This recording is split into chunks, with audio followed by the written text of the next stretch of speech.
Hello guys. അപ്പോൾ ഇന്ന് നമ്മളാണെങ്കിൽ ബർത്ത് രജിസ്റ്റർ ചെയ്യാൻ പോവുകയാണ് നമ്മുടെ ട്വിൻ ബേബീസിൻ്റെ.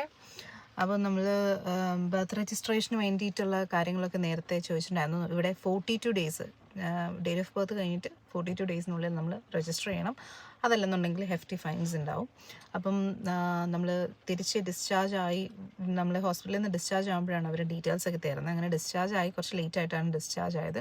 ഡിസ്ചാർജ് ആയി വന്നു കഴിഞ്ഞപ്പോഴത്തേക്കും നമ്മൾ വിളിച്ചിട്ടുണ്ടായിരുന്നു. എനിക്ക് തോന്നുന്നു വോർക്ക്ഷയറിൽ നമ്മൾ ബർത്ത് രജിസ്റ്റർ ചെയ്യുമ്പം അതായത് സിംഗിൾ ബേബീസാണ്. സിംഗിൾ പ്രഗ്നൻസീസിന് ഡിഫറെൻ്റ് ആണ്. ട്വിൻസിന് നമ്മൾ സ്പെഷ്യലായിട്ട് വിളിച്ച് അപ്പോയിൻമെൻ്റ് ഒക്കെ എടുക്കണം എന്ന് ഇവരിങ്ങനെ പറഞ്ഞിട്ടുണ്ടായിരുന്നു. അപ്പോൾ അതിനൊരു ലിങ്കൊക്കെ ഉണ്ടായിരുന്നു. അപ്പോൾ നമ്മൾ ആ ലിങ്ക് ക്ലിക്ക് ചെയ്ത് കോൺടാക്റ്റ് കിട്ടി. ഇപ്പം നമ്മൾ വിളിച്ച് നമുക്കപ്പോൾ ഇവർ ഇന്ന് ഡേറ്റ് തന്നിട്ടുണ്ടായിരുന്നു അപ്പോയിൻമെൻറ്റ്. അപ്പം നമ്മളിന്ന് പോയിട്ട് രജിസ്റ്റർ ചെയ്യാൻ വേണ്ടി പോവാണ്. അപ്പോൾ നിങ്ങളും പോരെ ഞങ്ങളുടെ കൂടെ രജിസ്റ്റർ ചെയ്യാൻ വേണ്ടിയിട്ട്.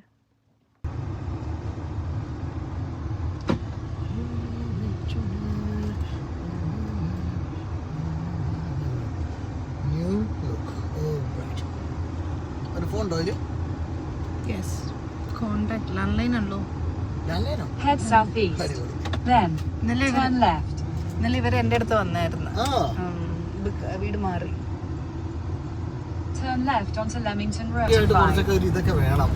ഇവിടെ ഇവന്റെ ക്ലാസ്സിൽ തന്നെ ലൈലയോ അത് ഇവിടെ പഠിച്ചിരുന്ന ഇവിടെ ഉണ്ട് നമ്മുടെ വില്ലേജിലുള്ള സ്കൂളിന്റെ അടുത്ത് താമസിക്കുന്നതെന്ന് പറഞ്ഞു.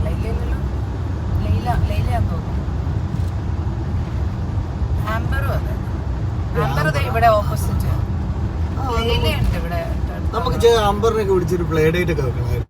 അപ്പോൾ അങ്ങനെ നമ്മൾ ഫൈനലി നമ്മുടെ ബേബീസിൻ്റെ ബർത്ത് രജിസ്റ്റർ ചെയ്യാൻ പോവുകയാണ്. ട്വിൻ പ്രഗ്നൻസി ആയതുകൊണ്ട് തന്നെ നമ്മളിത് വിളിച്ച് സ്പെഷ്യലായിട്ട് അപ്പോയിൻമെൻറ്റ് എടുക്കണമായിരുന്നു. എനിക്ക് തോന്നുന്ന 2 അപ്പോയിൻമെൻറ്റ് അടുപ്പിച്ച് തരേണ്ടത് കൊണ്ടായിരിക്കും അങ്ങനെയും തോന്നുന്നു, അറിയില്ല.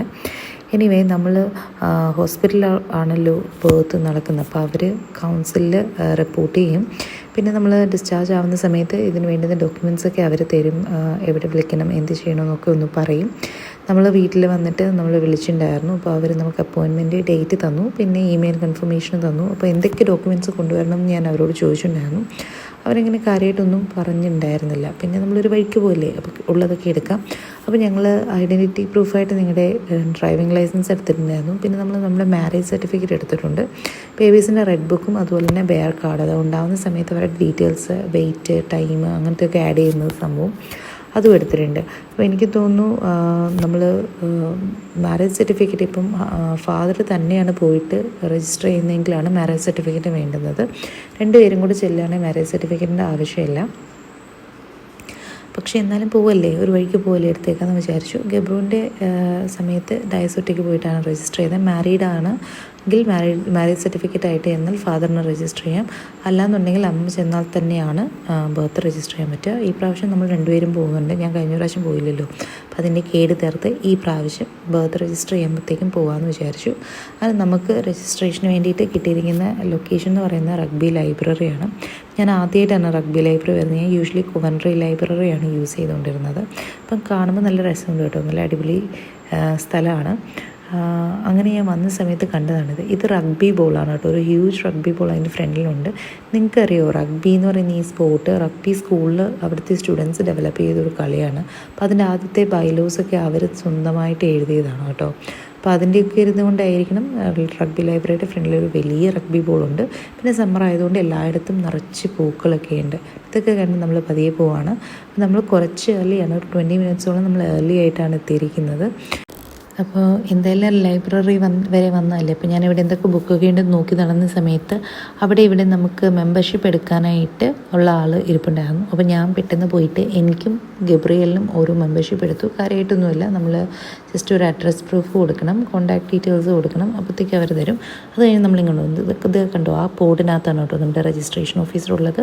അപ്പോൾ നമ്മൾ വന്നപ്പോൾ അവിടെ വേറൊരു കപ്പിൾ ഉണ്ടായിരുന്നു. അതുകൊണ്ട് നമ്മൾ പുറത്ത് വെയിറ്റ് ചെയ്തു.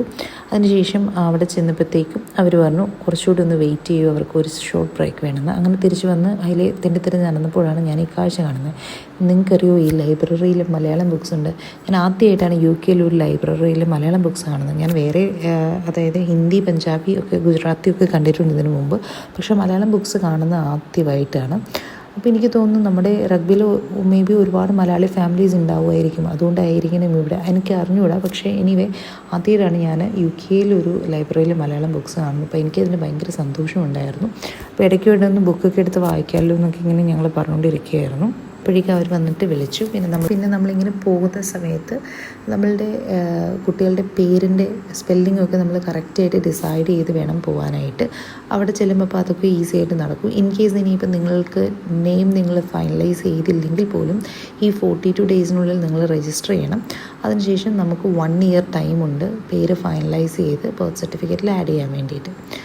അങ്ങനെ നമുക്ക് ബുക്ക് ട്രസ്റ്റിൻ്റെ ബുക്ക് സ്റ്റാർട്ട് കിറ്റ് ഒക്കെ തന്നിട്ടുണ്ടായിരുന്നു. 2 കഥാപുസ്തകങ്ങൾ നമുക്ക് കിട്ടിയിട്ടുണ്ട്. പിന്നെ എങ്ങനെ ബെഡ് ടൈം സ്റ്റോറീസ് ഇൻട്രസ്റ്റിംഗ് ആക്കാം എന്നൊക്കെ പറയുന്ന ഒരു ഡീറ്റെയിൽസ് ഉണ്ട്.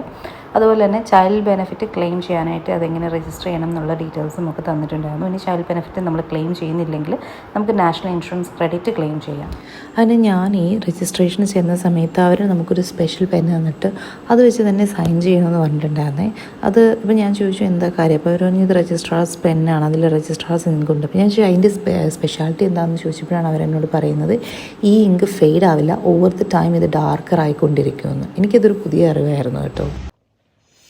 അപ്പോൾ നമ്മൾ രജിസ്ട്രേഷനൊക്കെ കഴിഞ്ഞ് ഇറങ്ങി. വളരെ സ്മൂത്തായിട്ടുള്ള നല്ലൊരു പ്രോസസ്സായിരുന്നു. അപ്പോൾ ഇത്രയേ ഉള്ളൂ നമ്മുടെ ഇന്നത്തെ വീഡിയോ. ശരി, എന്നാൽ വേറൊരു വീഡിയോ ആയിട്ട് കാണാം. Bye bye.